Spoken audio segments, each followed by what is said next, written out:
Buenos días, iglesia, ¿cómo están? Qué alegría poderles ver. Estoy muy emocionado de que estemos aquí adorando juntos y saber que al abrir la escritura, la palabra de Dios, su Espíritu Santo nos va a enseñar hoy. Amén. Y eso es lo que hoy acobija mi corazón porque quiero que me miren. Y estoy así am, como un poquito nervioso, pero si no nos hemos presentado, si no hemos tenido la oportunidad de vernos, mi nombre es Andrés Mocada y hago parte del equipo pastoral de Watermark en español. Y en pantalla estarán viendo a mi hermosa esposa, Jessie, mis dos hijos, Juan Diego de 10 años y Samuelito de 3 años, que hoy nos acompaña. Y esa es mi familia, para la gloria del Señor. Y para contarles algo, ya les dije, estoy como medio nervioso, pero la razón es porque esta es la primera vez que el Señor me da el privilegio de abrir la escritura y poder dirigir este sermón. Y pues creo que siento esos nervios como un pequeño temor, pero no es ese temor que paraliza, sino que es ese temor de entender y comprender el privilegio y la oportunidad de abrir la palabra del Señor. No sé si me sigue, pero ese es el temor que tengo y eso me recuerda cuánto necesito de la gracia del Señor y de la dirección de su Espíritu Santo. Así que le voy a pedir que por favor ore por mí. Incline su rostro y que yo simplemente sea un instrumento en las manos del Señor y que sea Dios mismo que hable.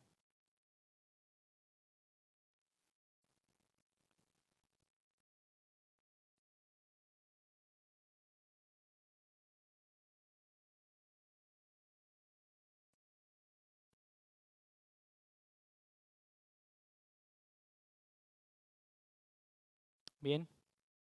Yo ya le confesé cómo me estoy sintiendo. Ahora, ¿cómo se está sintiendo usted? ¿Viene hoy nervioso, alegre, contento? No sé cómo viene, pero allí también tome un tiempo y dígale al Señor, Señor, me siento así. Y pídale que a través de su Espíritu Santo el Señor le esté enseñando algo. Ore por su vida y pídale, Señor, enséñame algo esta mañana.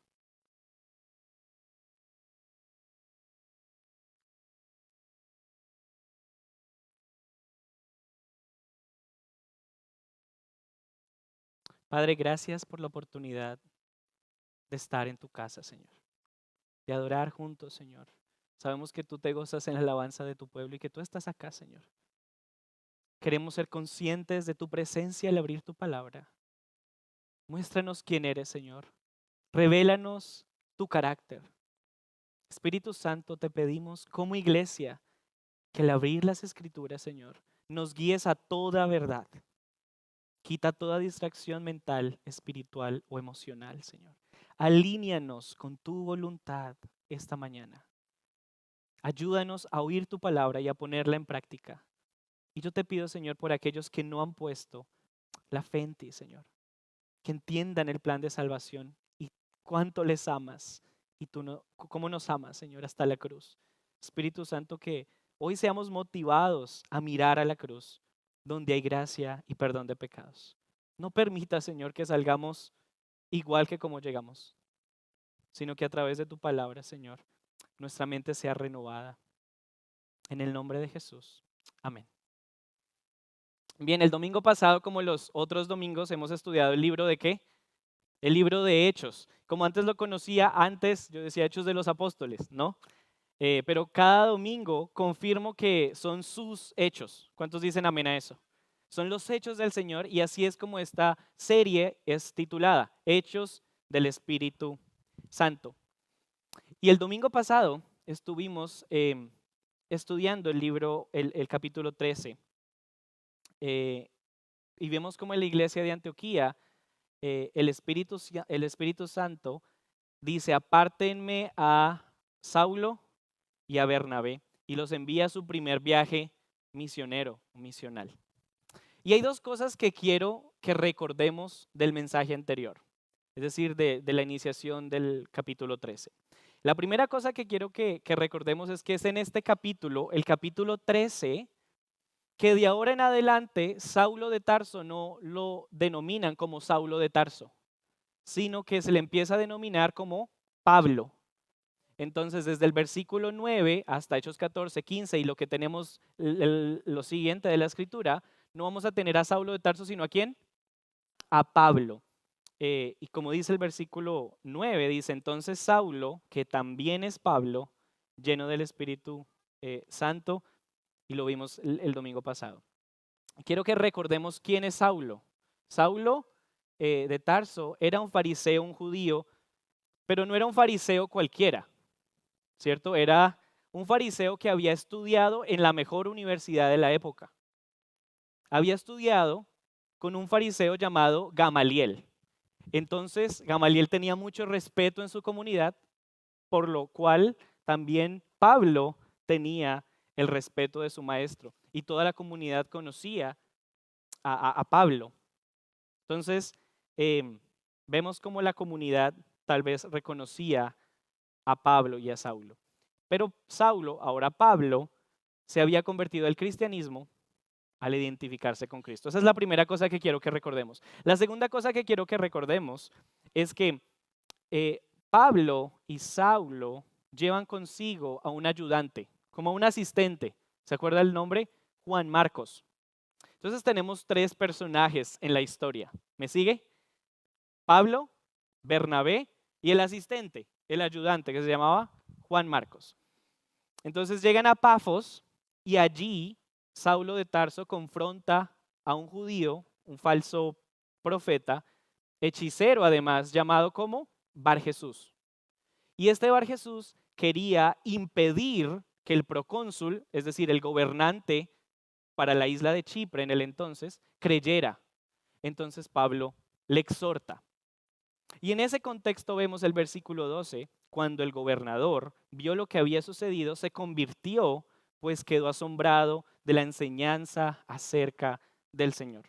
Entonces nos encontramos con este contexto para entrar a lo que el Señor quiere que hoy meditemos. Y es que nos encontramos con Pablo, Bernabé y ¿quién? Juan Marcos, predicando el Evangelio. Y esta predicación tiene como título Pasado, Presente, Futuro, una historia de gracia. Pasado, presente, futuro, una historia de gracia. Y nuestra intención es terminar el capítulo 13, del versículo 13 al 52. Así que leamos el versículo 13, si tiene el bosquejo también está en el bosquejo. Versículo 13 dice, luego Pablo y sus compañeros salieron de Pafos en barco rumbo a Panfilia y desembarcaron en la ciudad portuaria de Perge.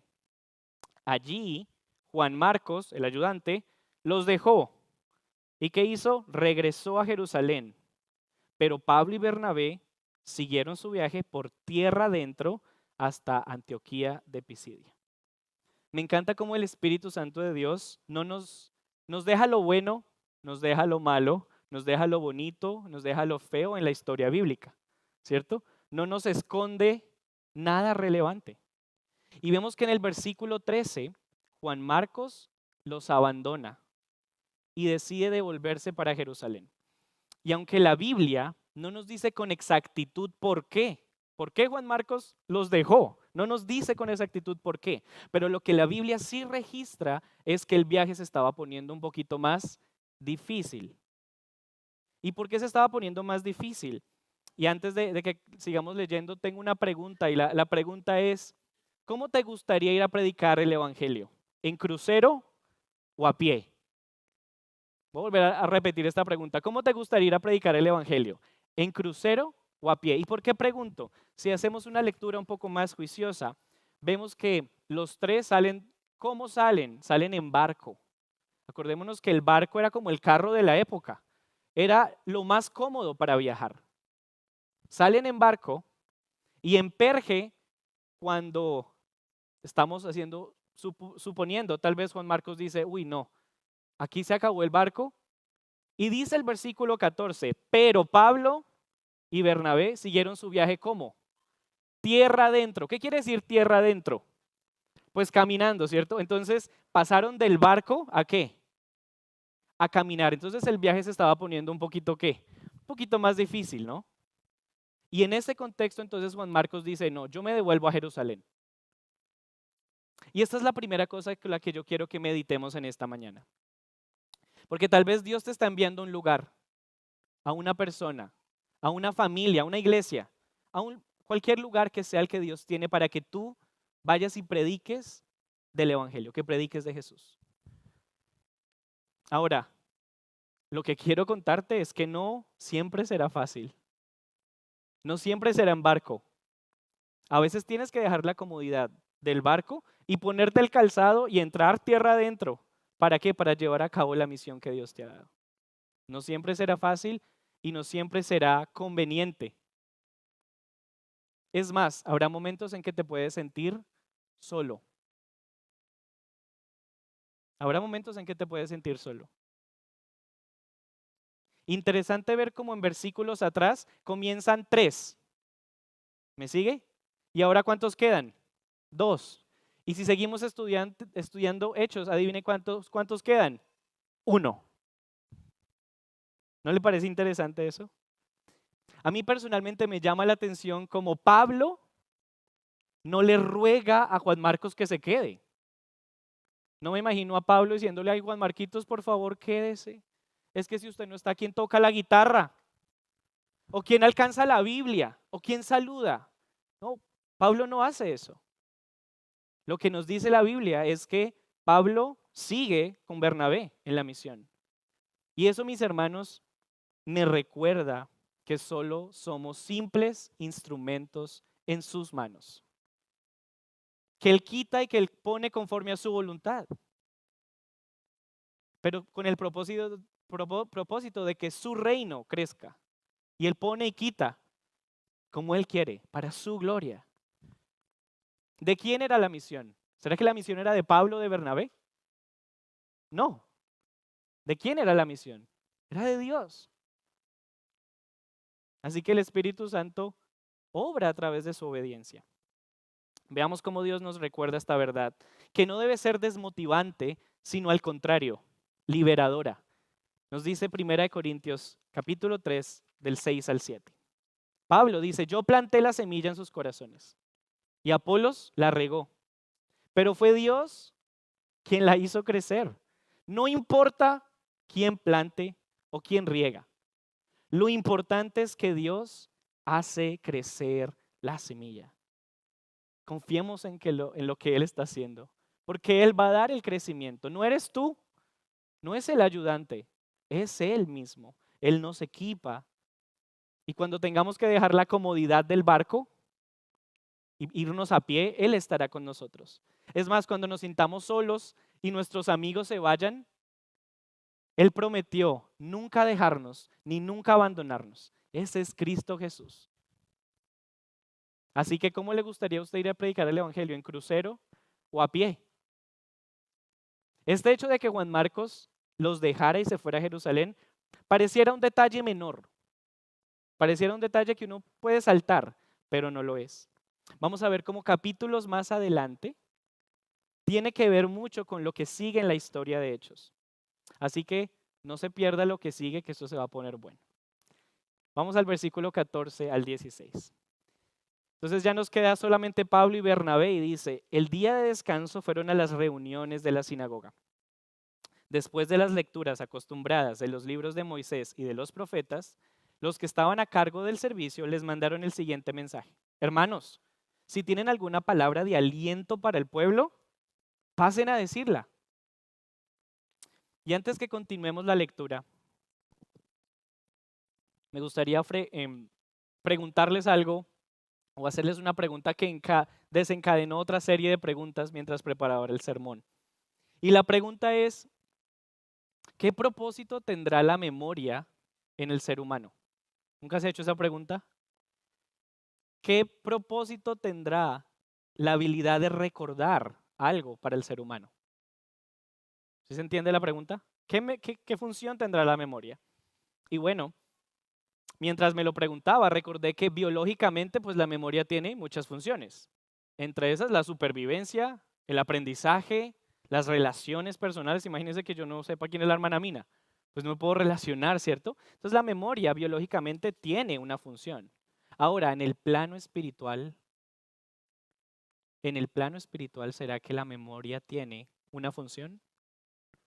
Piénselo por un momento. ¿Será que la memoria, el hecho de acordarme de algo, tiene una función en el plano espiritual? Hice una pequeña investigación. Y si incluyéramos expresiones como no olvides, haz memoria, ten presente, acuérdate, el tema de acordarse aparece más de 250 veces en la Biblia. Y yo no sé a ustedes, pero a mí eso me genera más preguntas. Y digo, ¿por qué el Señor me tiene que decir? ¿Por qué el Señor me tiene que acordar? ¿Por qué el Señor me tiene que decir, acuérdate, haz esto en memoria de mí, ten presente? ¿Cuántos saben que Dios nos conoce? Perfectamente nos conoce. Dios sabe que los seres humanos tenemos una tendencia ¿a qué? A olvidar con facilidad. Y si somos bien honestos, ¿qué olvidamos más rápido? ¿Lo bueno o lo malo? Yo les quiero confesar algo y es que yo tengo una tendencia a olvidar lo bueno así. ¿Alguien más como yo? Gracias por no dejarme solo. Que lo bueno se me olvida rapidito, ¿no? Ya lo malo es otra historia. Y esto me lleva a recordar que David nos escribe esto en el Salmo 103, verso 2. Y dice, bendice, alma mía, Jehová. ¿Y qué? Y no olvides ninguno de sus beneficios. Amada iglesia de Watermark, qué bendición que hoy pudiésemos orar así como David. Y decir, alma mía, que no se me olvide todo lo bueno que el Señor ha hecho. ¿El Señor ha hecho algo bueno por ti? Solo escuché 5 améns. Ahora, ¿te acuerdas de lo que el Señor ha hecho por ti? ¿Te acuerdas de dónde te ha sacado? Creo fielmente que una de las razones por las cuales el Señor nos deja la Biblia escrita y en papel, ¿sabe para qué es? Para recordarme quién es Él y lo que ha hecho por la humanidad. Yo creo fielmente eso. Es más, no solamente me la deja para que yo conozca quién es Dios y que yo sepa lo que ha hecho en la humanidad, sino que también la usa para mostrarme mi pecado y recordarme que yo necesito Salvador, porque soy muy olvidadizo. Y traigo este pensamiento a colación, porque volviendo a Hechos 13, Pablo les hace recordar algo a estas personas de la sinagoga. Les dice, miren, acuérdense, los pone a usar la memoria, pero ¿para qué? Para que identificaran que Dios siempre tuvo un plan. Desde el principio, Dios tuvo el plan de salvar a la humanidad a través de su Hijo. Y eso nos lleva al primer punto. Si tiene el bosquejo, vamos a estar manejando 3 R's. A los gringos les queda difícil, pero 3 R's. Y la primera R es recordar. Recuerda la obra de Dios. Esa es la primera R, anótela ahí. Recuerda la qué, la obra de Dios. Versículo 16. Entonces Pablo se puso de pie, levantó la mano y les dijo, ¡shh! Hombres de Israel, dijo, y ustedes, gentiles temerosos de Dios, escúchenme. El Dios de esta nación de Israel eligió a nuestros antepasados e hizo que se multiplicaran y se hicieran fuertes durante el tiempo que pasaron en Egipto. Luego, con brazo poderoso, los sacó de la esclavitud. Tuvo que soportarlos durante los 40 años que anduvieron vagando por el desierto. Luego destruyó a 7 naciones de Canaán y le dio su tierra a Israel como herencia. Todo esto llevó cerca de 450 años. Después de eso, Dios le dio jueces para que gobernaran hasta los días del profeta Samuel. Luego el pueblo suplicó por un rey y Dios les dio a Saúl, hijo de Cis, un hombre de la tribu de Benjamín, que reinó durante 40 años. Pero Dios quitó a Saúl y lo reemplazó con David, un hombre de quien Dios dijo, he encontrado en David, hijo de Isaí, un hombre conforme a mi propio corazón. Él hará todo lo que yo quiero que haga. Y es precisamente uno de los descendientes del rey David, Jesús, el Salvador de Israel prometido por Dios.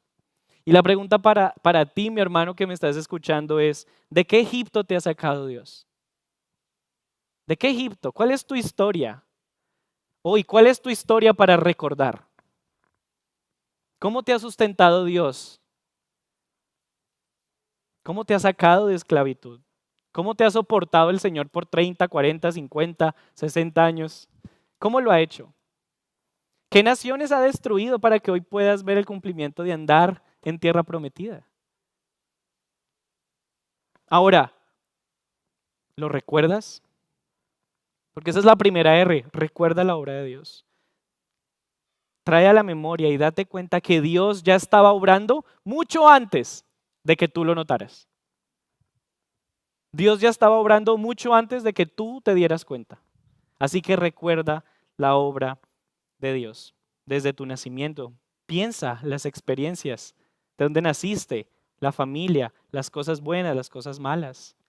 Es más, hoy estás en esta iglesia, Dallas, Texas, por una razón. Y la razón es que escuches que Dios siempre tuvo un plan. Y el plan era salvarte. Así que si hoy tú crees con todo tu corazón que Jesucristo es el Hijo de Dios, que murió por tus pecados, que fue sepultado y que resucitó de los muertos al tercer día, y te arrepientes en tu corazón por tus pecados y pones tu fe únicamente en Él, como tu Señor, como tu Salvador, Él nos promete salvación. Y nos promete que serás salvo no por tus obras, ni porque tú lo merezcas, sino por su gracia. ¿Cuántos dicen amén a eso? Por su gracia. No olvidemos que Dios ha estado obrando desde el principio, usando cada circunstancia y muchas cosas para revelarse en nuestra vida. Y la nación de Israel es un gran ejemplo de cómo Dios siempre quiso revelarse y tener comunión con su pueblo. Entonces Pablo los camina desde Génesis. Sí alcanzó a ver eso, ¿no? Desde Génesis los lleva. Y luego pasa a Éxodo. Y luego va a Números. Y luego se va a Jueces. Y luego Primera y Segunda de Samuel. Y lo cierra con un salmo. Y les hace recordar su historia. Pero recordar con un propósito. El propósito era que vieran al Mesías que ellos, ¿qué? No reconocieron. Los hace recordar para que vieran al Mesías que ellos no reconocieron. Y eso nos lleva a nuestra segunda R. Nuestra segunda R es precisamente reconoce al Salvador prometido. Reconoce al Salvador prometido. No basta solamente con recordar lo que Dios ha hecho en el pasado, sino que hoy en el presente necesitas reconocer lo que Dios está haciendo a través de su Hijo. Sigamos leyendo el versículo 26. Dice, hermanos, dice Pablo, ustedes hijos de Abraham y también ustedes gentiles temerosos de Dios. Este mensaje de salvación ha sido enviado a nosotros.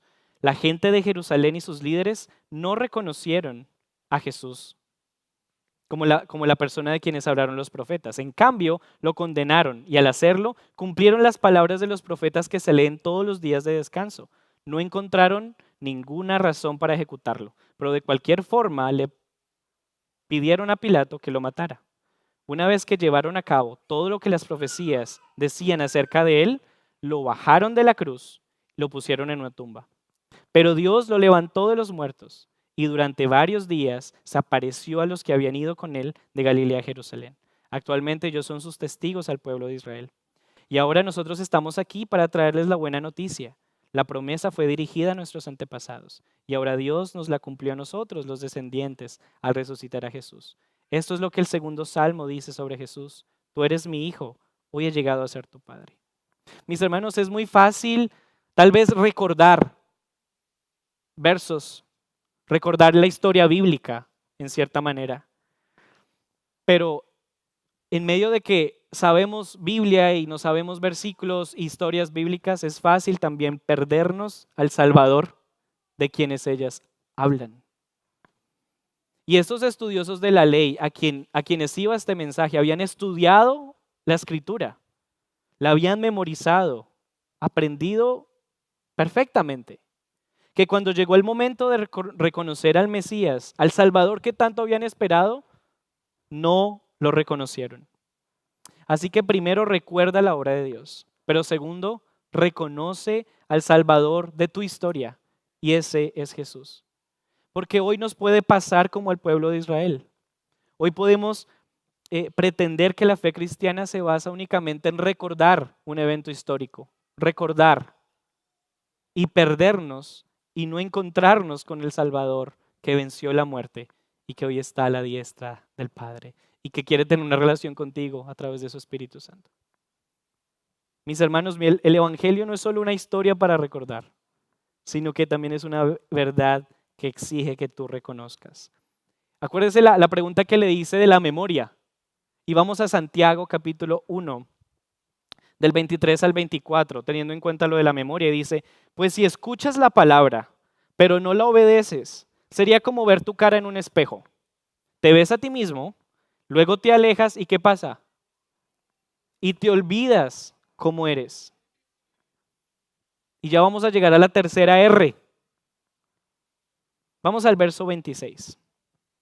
Hermanos, ustedes hijos de Abraham y también ustedes, gentiles temerosos de Dios. Este mensaje de salvación ha sido enviado a nosotros.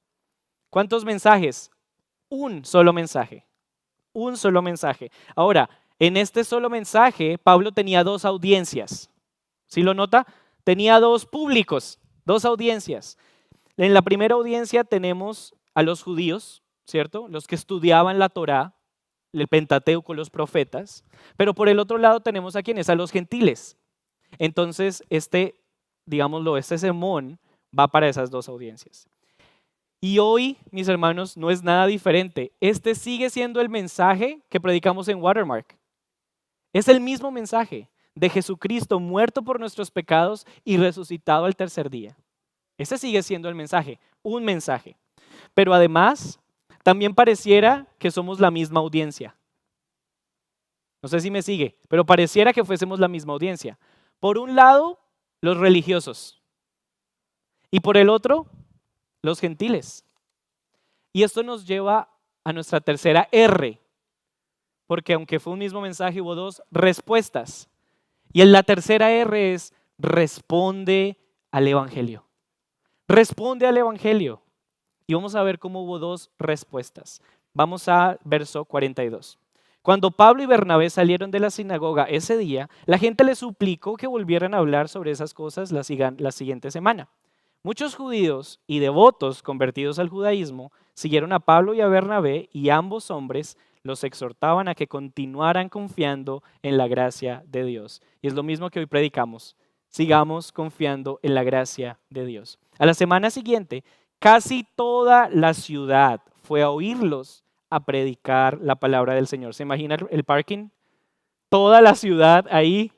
Cuando algunos judíos vieron las multitudes, ¿qué tuvieron? ¿Qué tuvieron? Envidia. Así que calumniaban a Pablo y debatían contra todo lo que él decía. Entonces Pablo y Bernabé hablaron con valentía y declararon: era necesario que primero les predicáramos la palabra de Dios a ustedes, los judíos.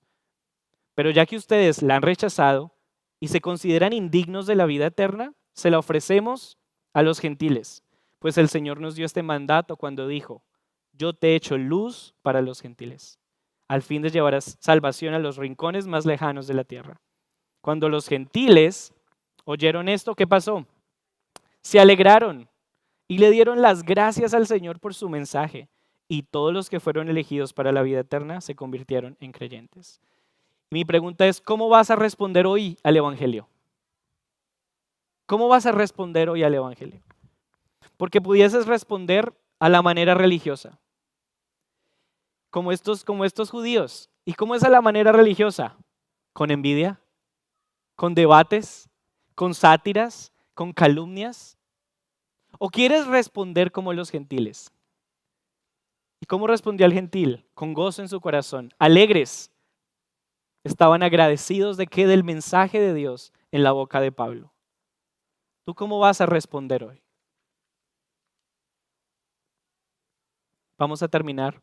Vamos al 49, 50 y 51. Y con esto acabamos este capítulo. Y dice, así que el mensaje, del Señor se extendió por toda esa región. Luego los judíos provocaron a las mujeres religiosas influyentes y a los líderes de la ciudad e incitaron a una turba ¿contra quién? Contra Pablo y Bernabé, y los echaron de la ciudad. Así que ellos se sacudieron el polvo de sus pies en señal de rechazo y se dirigieron a la ciudad de Iconio, y los creyentes se llenaron de alegría y del Espíritu Santo. ¿Ustedes quieren saber qué pasó en Iconio? ¿No quieren saber qué pasó en Iconio? ¿Sí? Venga el próximo domingo. ¿Listo? Porque esto va a estar bueno. A ver qué pasa en Iconio. ¿Listo? Vamos a orar. Voy a pedir que se ponga sobre sus pies. Vamos a orar.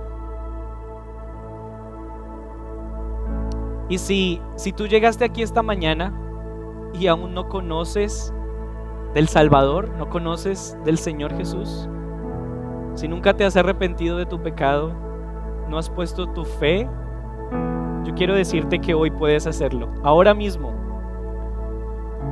Y puedes rendir tu corazón y decirle, Señor, gracias por recordarme quién eres tú. Gracias, Señor, por tu amor inagotable hasta la humanidad, Señor. Desde el principio hasta hoy, tú has sido bueno, tú has sido fiel, Señor. Gracias porque siempre has trabajado en mi vida, aun cuando yo no lo notaba, Señor. Tú ya estabas obrando y me estabas sacando de la esclavitud del pecado. Gracias, Padre. Espíritu Santo de Dios, ayúdame a reconocer que necesito un Salvador. Ayúdame a tomar una decisión genuina y rotunda, que no me quede con la mera información o la recordación, Señor, sino que voltee a mirar cuánto te necesito y que crea en mi corazón que tú perdonaste mi pecado y me justificas a través de tu muerte y de tu resurrección. Señor, no permitas que responda como un hombre o una mujer religiosa, sino que traigas gozo al escuchar tu gracia y amor inagotable para toda la humanidad. En tu santo nombre oramos.